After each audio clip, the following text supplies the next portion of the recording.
Hello and welcome. I'm Vincent Makori and this is Africa 54. Let's begin in West Africa, where Mali and Tuareg separatist rebels have reached an agreement in principle that would allow planned elections in July to proceed in the disputed northern Kidal region, according to a senior mediator involved in the talks.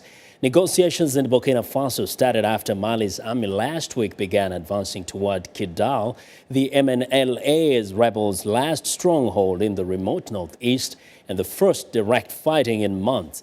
For more on the discussion, we are joined via Skype by Anne Luke of the Voice of America, who's based in Dakar right now. Hi, Anne. Hi, Vincent. Now, this agreement, which they say in principle, give us a sense of what it is all about.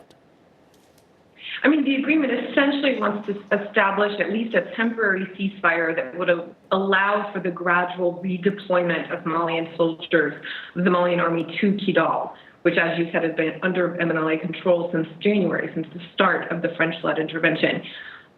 What we're seeing right now, the details we have are that it looks like they're talking about a mixed force, as in the Malian army would gradually deploy and the MNLA would also take part in assuring security so that these elections can happen. Yes. The Malian government didn't want the elections to happen without having the Malian army in Kidal because they thought it in some way would be ceding de facto control of the region to the MNLA.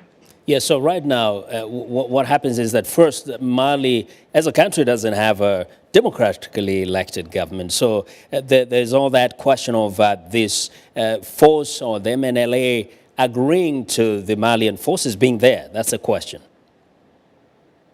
Yeah, the government has demanded that the MNLA disarm before they would even talk to them. Now they've kind of come back on that and said, okay, we'll go ahead and talk. We'll go ahead and try and figure something out. But, keep in mind the MNLA is saying that they don't want the Malian army there because they fear for reprisals against civilians. So, it's a complicated issue. There's lots of emotion. This accord in principle that we heard about late Monday is still being discussed by the two sides. Sources tell VOA that even just the word Azawad is creating a problem. Azawad is kind of the traditional name for this region, this traditional homeland of the Tuareg people. And, the MNLA wants it written in the accord, and the Malian government does not. So, just gives you an idea of how complex this really is and how much work is going to remain to be done after elections, once we do have that legitimate government in place that can actually negotiate over some of the deep-seated issues happening in northern Mali. Yes, and indeed, even they come to sign this agreement, what significance will it have for the entire region and Mali in general? I think it's just people just see it as a step in the right direction.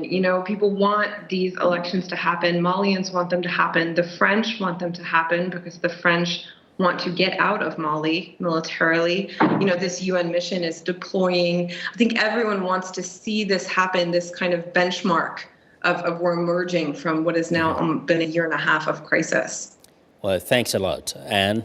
And look, the Voice of America reporting for us there from Dakar.